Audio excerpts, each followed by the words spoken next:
Hello, 7th class. A very good morning. I hope you all are well and you all have attempted science practice paper very nicely. I am proud of you all. You all have at least tried, and those chapters from which I have taken your practice test means chapter 16 that will not come in your online practice test next week. So please follow the syllabus that I have sent you in the group. Fine. So as you all know that our revision work is done, so today I'm going to start a new chapter, a very interesting one that we will complete today itself. It's a very interesting chapter, some of the things you can add in it, so I hope you all will enjoy this chapter. This chapter is related to our life, so I hope you all will enjoy. So today we are going to start chapter number 7, weather, climate and adaptation in animals to climate. So let's start it. So this chapter contains three main topics. First, weather, second, climate, and third, adaptation. So let's complete first topic, weather. So what is weather? The day-to-day condition of the atmosphere at a place. Day to day condition जो किसी भी जगह पर होती है. Like if I can give you today's example, sometimes in the morning it is pleasant, rainy जैसा season होता है. आफ्टरवर्ड्स इन आफ्टरनून धूप हो जाती है, it will become sunny. Again in evening storms आ जाती हैं, बहुत तेज़ हवाएं चलती हैं. सो दिस सडन चेंजेस जो हमारे आसपास की कंडीशंस में सडन अचानक से चेंजेस होते हैं और वो बहुत थोड़े टाइम के लिए रहते हैं. बारिश आई 5 मिनट चली गई, हवा चली 10 मिनट चली गई, धूप आई 2 घंटे फिर चली गई. सो दीज शॉर्ट चेंजेस जो हमारे एटमॉस्फेयर में होते हैं थोड़े टाइम के लिए, वो कहलाते हैं weather. Example, today's weather is sunny. जैसे आज का वेदर सनी है, बट राइट नाउ तो it's raining outside. So weather is keep on changing. It is for short place, छोटी जगह पर होता है. मीन्स ज़रूरी नहीं है अगर मेरे यहाँ बारिश आ रही है तो आपके यहाँ रमेश नगर में या जनकपुरी तिलक नगर में भी बारिश आ रही होगी. Fine. So this difference is weather. आपने न्यूज़ में सुना होगा weather report. Weather is for short time, it will keep on changing and that is for a small area. Fine. So what all things are controlling weather. क्या क्या चीज़ें weather बनाती हैं. So elements of weather, temperature. Obviously ज़्यादा sunlight है तो ज़्यादा temperature है, ज़्यादा टेम्परेचर है तो गर्मी है. ह्यूमिडिटी, उमस means amount of water present in air. अगर एयर में ज़्यादा अमाउंट ऑफ वाटर प्रेजेंट है तो बड़ी चिपचिपी वाली गर्मी हो जाती है जो यूजुअली समर्स में होती है. Then wind speed. अगर तेज़ हवा चल रही है तो मौसम ठंडा रहेगा, अगर हवा नहीं चल रही है तो मौसम गर्म रहेगा. And finally rainfall. बारिश हुई तो वेदर प्लेजेंट हो गया, ठंडा हो गया, अच्छा हो गया, और बारिश नहीं हुई तो गर्मी है. Fine. So these 4 elements are controlling weather. ये 4 चीज़ें जो हैं मिलकर वेदर बनाती हैं. सो अगर आप वेदर रिपोर्ट्स देखते हैं या फिर न्यूज़पेपर में पढ़ी होगी तो आपने देखा होगा टेम्परेचर 2 तरीके से दिया होता है, minimum temperature and maximum temperature. Minimum means कम, मतलब जिसमें टेम्परेचर कम होता है. टेम्परेचर कम होने का मतलब कि ठंड हो. तो ये मिनिमम टेम्परेचर किस टाइम लिया जाता है, मॉर्निंग में या फिर इवनिंग में, क्योंकि दोपहर के कंपैरेटिवली इस टाइम पर थोड़ी ठंडक होती है. तो मिनिमम टेम्परेचर का मतलब है टेम्परेचर जो कि सुबह होगा या फिर शाम को होगा. वहीं मैक्सिमम टेम्परेचर का मतलब है वो टेम्परेचर जो दोपहर में लिया जाए, और वो टेम्परेचर जो दोपहर में होगा ही.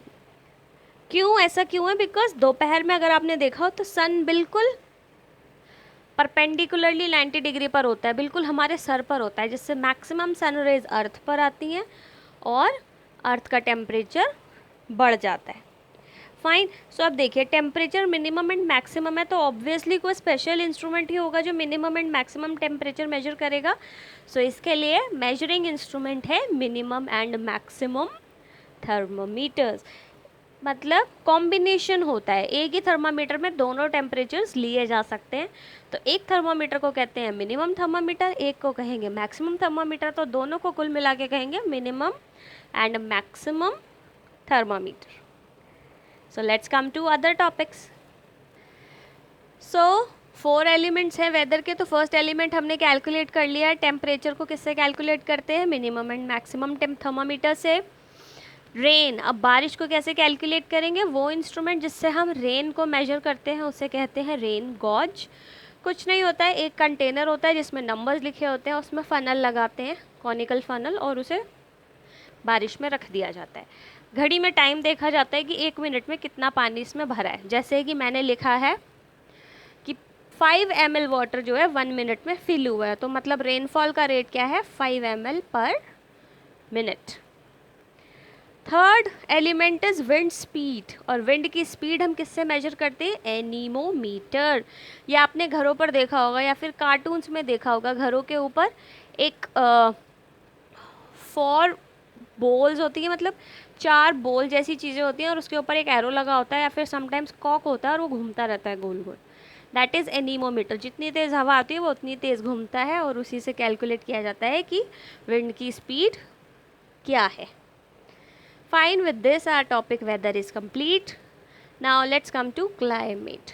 Climate होता है एवरेज वेदर पैटर्न। बेसिकली ये एक ऐसा पैटर्न है जो ऐसे जल्दी जल्दी नहीं बदलता, ये बहुत सालों तक रहता है और काफ़ी बड़े एरिया में, जैसे कि north pole and south pole, बहुत बड़ा एरिया है और वहाँ बहुत लंबे टाइम से सिर्फ विंटर्स ही चले आ रहे हैं। वहाँ पे कोई और सीज़न नहीं आता है, वहाँ सिर्फ विंटर रहता है। इसीलिए south pole and north pole का क्लाइमेट कैसा है, cold. So climate long term के लिए होता है, वेदर शॉर्ट टाइम के लिए। वेदर जल्दी जल्दी चेंज होता है, क्लाइमेट चेंज नहीं होता है जल्दी से। और क्लाइमेट के लिए रिस्पॉन्सिबल एलिमेंट्स क्या हैं कि वो एरिया वाटर से कितना दूर है, कितनी ऊंचाई पर है, कितनी गहराई में है, ऑक्सीजन लेवल क्या है, ये सब चीज़ें एक क्लाइमेट बनाने में हेल्प करती। जैसे कि north pole and south pole maximum water से कवर्ड है और वहाँ सनरेज बहुत कम जाती हैं, इसीलिए वहाँ पे हमेशा ठंड रहती है। Fine, so with this we have completed 2 main topics जो हम ख़त्म कर चुके हैं, weather and climate. Now the most important topic and the most easiest one, adaptation. Adaptation. Now what is adaptation? कोई भी behavior में change, किसी भी एनिमल के या फिर उसके स्ट्रक्चर में चेंज जो कि उसको हेल्प करे ज़िंदा रहने में, वो कहलाता है अडेप्टेशन। लाइक नॉर्मल लाइफ में हम क्या कर रहे थे, 2 मंथ पहले तक हम स्कूल जाते थे, पढ़ाते थे, पर अब देखिए सिचुएशन ऐसी है कि हमने अपने आप को किस तरीके से ढाल लिया है कि हम आपको वीडियो से पढ़ा रहे हैं और आप लोग फ़ोन से पढ़ रहे हैं। फाइन, तो ये हमने क्या किया है, अपनी सहूलियत के लिए अपने आप को एक आदत में ढाल लिया है। हमने एक ऐसी हैबिट डेवलप कर ली है जो कि हमें ज़िंदा रहने में और एक एनवायरनमेंट में अच्छे से सेटल होने में हेल्प करती है। तो बेसिकली हमने क्या किया है, अपने आप को अडेप्ट कर लिया है।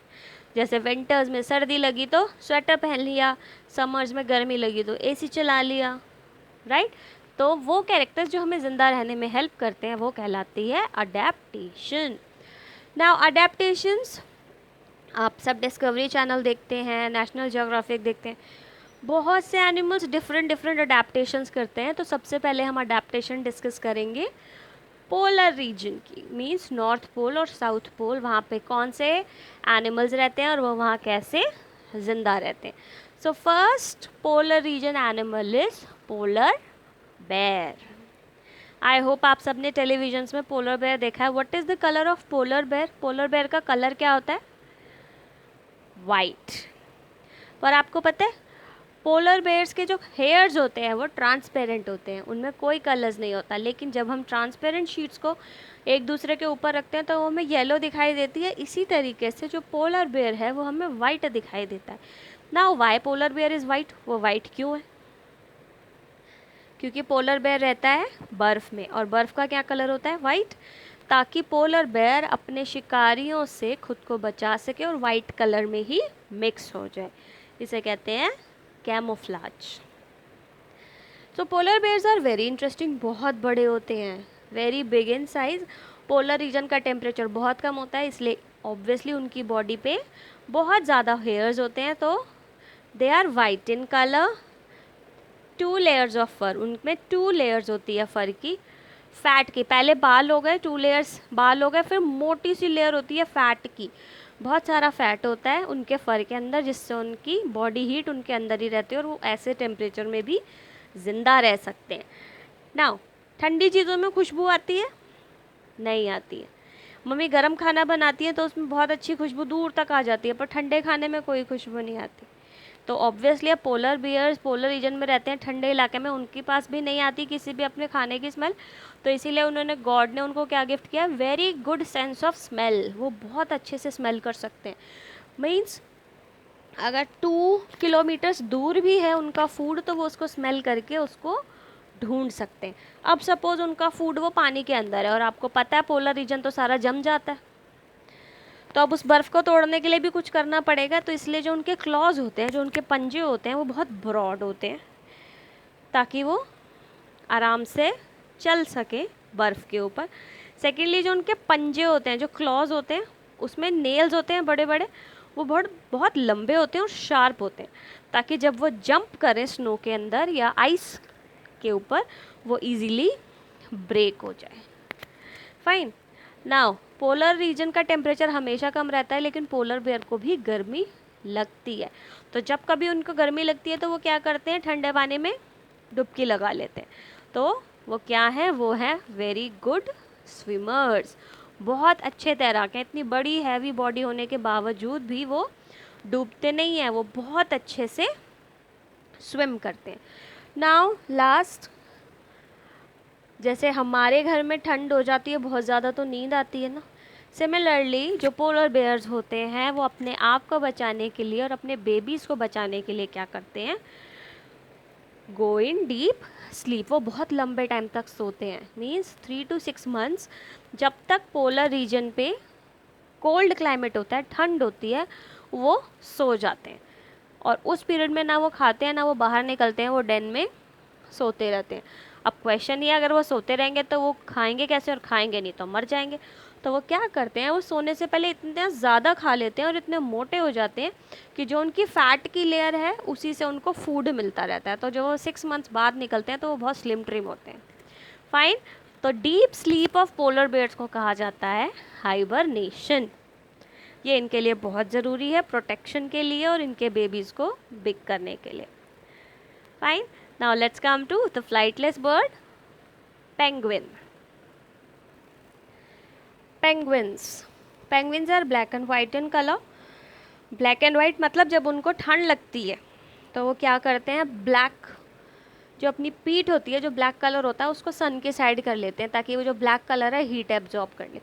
पर वहीं जब उन्हें गर्मी लगती है तो वो वाइट साइड को सन की तरफ कर देते हैं ताकि जो हीट है वो वापस चली जाए, एब्जॉर्ब ना हो। क्योंकि पेंगुइन्स फ्लाइटलेस हैं, पहले पेंगुइन्स ऐसे नहीं थे। पहले पेंगुइन्स बहुत सालों पहले उड़ सकते थे, फिर वो पोलर रीजन में रहने लगे और उन्हें लगा कि बर्फ़ में फ्लाई करना इट्स अ डिफ़िकल्ट टास्क, क्योंकि ठंड में अपनी बॉडी को मूव करने से ज़्यादा हीट रिलीज़ हो जाती है और इंसान जल्दी थक जाता है। तो इन्होंने क्या अपनाया? इन्होंने क्या अडेप्टेशन करी कि उड़ने से अच्छा है बेटर टू स्लाइड। इन्होंने आइस पर स्लाइड करना शुरू किया, फिसलना शुरू किया और पानी में स्विम करना शुरू किया। तो ये क्या बन गए? Good swimmers. ऑब्वियसली इनकी बॉडी पर भी हेयर होते हैं, पर वैसा फर नहीं होता जैसे पोलर बेयर का है, बट हाँ इनके पास भी हेयर्स होते हैं। Lots of hairs on the body and fat भी बहुत ज़्यादा होता है। इनकी बॉडी पॉइंटेड होती है, मतलब बिल्कुल हमारी आँखों जैसी, एक तरफ से पॉइंटेड, फिर ब्रॉड, फिर पॉइंटेड। इसे कहते हैं स्ट्रीमलाइंड शेप, जो कि इनको ईजी करती है स्लाइड करना और स्विम करना। हडल्ड टुगेदर मीन्स ये हमेशा ग्रुप में रहते हैं। पेंगुइन्स के ग्रुप को कहा जाता है हडल। तो ये हमेशा ग्रुप में रहते हैं, अकेले रहेंगे तो इन्हें पोलर बेयर्स या फिर वॉलरस, सील्स मार देंगे। दे हैव वेब्ड फीट, क्योंकि इन्हें स्विम करना है तो ऐसे तो कर नहीं सकते, तो इनमें क्या होता है? मेंढकों की तरह या छिपकलियों की तरह यहाँ पे वेब्स होते हैं बीच बीच में, ताकि ये अच्छे से फीट में वेब्स होंगे और ये अच्छे से स्विम कर सकें। फाइन। अब ये तो थे वो एनिमल्स जो अपने आप में अडेप्टेशन कर सकते हैं। कुछ एनिमल्स ऐसे हैं जिनमें वेदर के हिसाब से वो करते हैं, मतलब अगर हम भी पोलर रीजन में रहते तो हम भी ऐसा खाना खाते जिससे हमें फ़ैट मिले, लेकिन दिल्ली में क्या है, गर्मी है, सर्दी है, तो कुछ एनिमल्स क्या करते हैं, वो माइग्रेट करते हैं। जब वो कहीं पर बहुत गर्मी या बहुत सर्दी में नहीं रह पाते हैं तो वो एक जगह से दूसरी जगह चले जाते हैं। अगर आपने हिस्ट्री चैनल या डिस्कवरी चैनल देखा है तो विल्डर बीस्ट या एलिफेंट्स हमेशा चलते रहते हैं, कभी नहीं रुकते, और वो ग्रुप में चलते हैं। तो mass movement of animals from one place to another in search of better food, shelter and reproductive area means बहुत सारे एनिमल्स एक ग्रुप बना के एक जगह से दूसरी जगह जाते हैं। किस चीज़ की खोज में? अच्छे खाने, अच्छे पानी, अच्छी साफ़ जगह और जहाँ पर वो बेबीज़ प्रोड्यूस कर सके, ऐसी जगह में चले जाते हैं। इसका बेस्ट एग्जांपल है साइबेरियन क्रेन। साइबेरियन क्रेन एक बर्ड है जो कि कहाँ से आता है? साइबेरिया से। साइबेरिया से वो आता है इंडिया में, राजस्थान, भरतपुर बर्ड सेंचुरी, और वो अप्रॉक्सीमेटली 2360 किलोमीटर्स फ्लाई करके आते हैं। और वो फ्लाई करके आते हैं पर डायरेक्शंस वो किससे लेते हैं?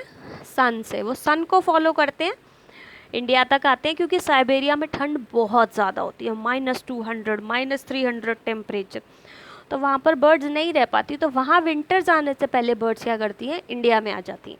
तो इंडिया में रहेंगी और जब तक वहाँ पर वेदर ठीक हो जाएगा फिर यहाँ से उड़ जाएंगी और वहीं वापस चली जाएंगी। ऐसे ही एनिमल्स हैं विल्डर बीस्ट, क्योंकि वो बहुत बड़े ग्रुप में हैं, तो अगर एक जगह की ग्रास ख़त्म हो जाती है तो वो दूसरी जगह चले जाते हैं, तो वो ऐसे ही चलते रहते हैं। Same as elephants, elephants 24 hours खाते रहते हैं, तो वह जहाँ भी रहते हैं वहाँ की ग्रास ख़त्म हो जाती है, ट्रीज़ ख़त्म हो जाते हैं, तो उन्हें भी लाइफ टाइम चलते रहना पड़ता है। Fine. Now let's start tropical rain forest. अभी हमने पोलर रीजन की बात करी, अब हम रेन फॉरेस्ट की बात करेंगे। रेन फॉरेस्ट है मतलब फॉरेस्ट है जहाँ पे हमेशा बारिश होती है, और रेन फॉरेस्ट में बहुत सारे एनिमल्स एंड प्लांट्स मिलते हैं। तो काफ़ी इंटरेस्टिंग एनिमल्स हैं और उनकी काफ़ी इंटरेस्टिंग अडेप्टेशंस। जैसे फर्स्ट है रेड आइड फ्रॉग, एक ऐसा ट्री फ्रॉग, ट्री पे रहने वाला फ्रॉग जिसकी आइज़ रेड होती है। छोटा सा होता है ग्रीन कलर का, लेकिन भगवान ने उसको क्या गिफ्ट दिया है? अपने आप को बचाने के लिए उसकी आइज़ रेड बनाई है, जिसकी वजह से दूसरे एनिमल समझते हैं कि उसमें जहर है और उसको नहीं खाते। तो रेड आइज़ उसको प्रोटेक्ट करती हैं एनिमीज से। एंड सेकेंडली उनके जो पैड्स होते हैं, उनके जो पैर होते हैं, वो बड़े चिपचिपे होते हैं, जिससे वो पेड़ों पे छलांग लगा के ईजिली चिपक सके और नीचे ना गिरे। Next is rain forest monkeys. Monkeys आप सबने देखी है, लॉन्ग टेल जिससे वो ब्रांचेस को पकड़ सकते हैं, और उनके हैंड्स एंड फीट्स बहुत स्पेशल होते हैं, वो ब्रांचेस को बहुत अच्छे से होल्ड कर सकते हैं। वो अपने टेल पर लटक के फ्रूट्स खा सकते हैं, वेजिटेबल्स, सब कुछ, मतलब वो अपने हैंड्स एंड टेल्स को टुगेदर एक जैसा यूज़ करते हैं। देन लायन एंड टाइगर, ये क्या करते हैं? ऑब्वियसली जंगल में रहना है तो इन्हें गुड रनर्स होना चाहिए जो तेज़ी से भाग सके, आई साइट बहुत अच्छी होनी चाहिए ताकि दूर से ही शिकार को देख सके। सुनने की शक्ति मीन्स सेंसिटिव हियरिंग होनी चाहिए ताकि दूर से ही कोई एनिमल आ रहा हो तो ये उसकी आहट सुन ले।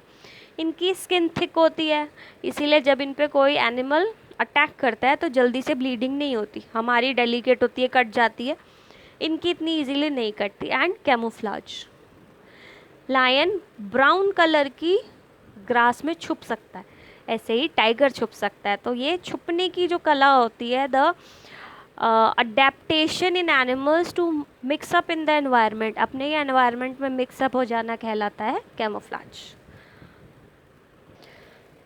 Now toucan bird. Toucan bird बड़ी इंटरेस्टिंग बर्ड है।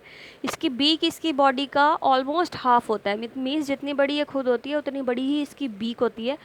चोंच काफ़ी मोटी, काफ़ी कलरफुल। इससे क्या होता है, क्योंकि इसकी बीक का वज़न बहुत होता है तो ये बहुत ज़्यादा हल्की डाली पर, ब्रांचेस पर नहीं बैठ सकती। बट इसकी बीक लंबी होने का क्या फ़ायदा है कि ये नट्स जो हैं, जो जैसे वॉलनट हो गया या फिर आलमंड्स हो गए या फिर ऐसे फ्रूट्स जिसमें आउटर शेल हार्ड होता है, उनको इजीली ब्रेक कर लेते हैं। एंड सेकेंडली बीक इतनी लंबी है तो वो दूर दूर तक फैल के फ्रूट्स एंड नट्स कलेक्ट कर लेती है। Then lion tailed macaque. Lion tailed means monkey ही है जिसकी एक टेल है और शक्ल लायन जैसी है, जैसे लायंस की होती है हेयर्स होते हैं, ऐसी इसकी बियर्ड होती है, दाढ़ी लायन जैसी, इसीलिए इसे बियर्ड एप कहते हैं। क्योंकि इसकी दाढ़ी सफ़ेद होती है तो इसे सिल्वर वाइट मेन भी कहा जाता है। ये बहुत अच्छे क्लाइंबर्स होते हैं, पेड़ों पर बहुत जल्दी चढ़ जाते हैं, इनकी बियर्ड वाइट है। फ्रूट्स खाते हैं, इंसेक्ट्स एंड ब्रांचेस, क्योंकि ये इतने अच्छे क्लाइंबर हैं तो ये हमेशा पेड़ों पर ही रहते हैं, धरती पर लैंड पर बहुत ही कम आते हैं। Fine, now last animal is elephant. Elephant has long trunk होती है जिसको वो नोज़ की तरह यूज़ करते हैं, एंड कोई भी चीज़ अगर उनको होल्ड करनी है तो वो उसको भी यूज़ कर सकते हैं।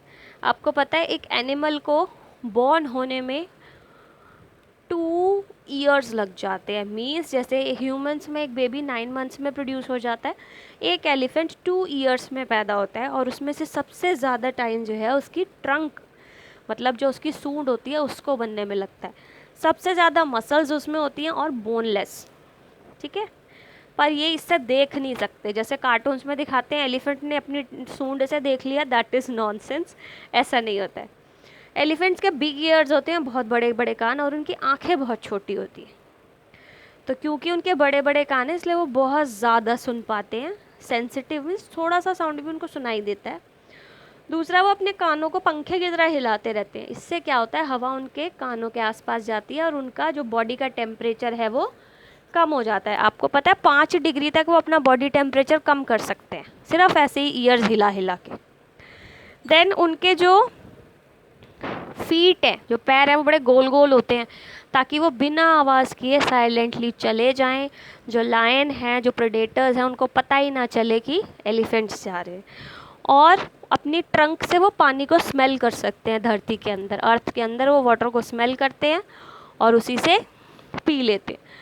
अब उनके होते हैं टस्क, लंबे लंबे दांत, उससे वो क्या करते हैं बड़े बड़े पेड़ों को गिराते हैं, अपनी प्रोटेक्शन करते हैं और थोड़ा सा शो ऑफ भी करते हैं। Fine, so with this I am ending up my chapter. Chapter 7 is complete. I hope you all enjoyed. Try to listen videos carefully. Take care, stay healthy, and all the very best for your upcoming exams.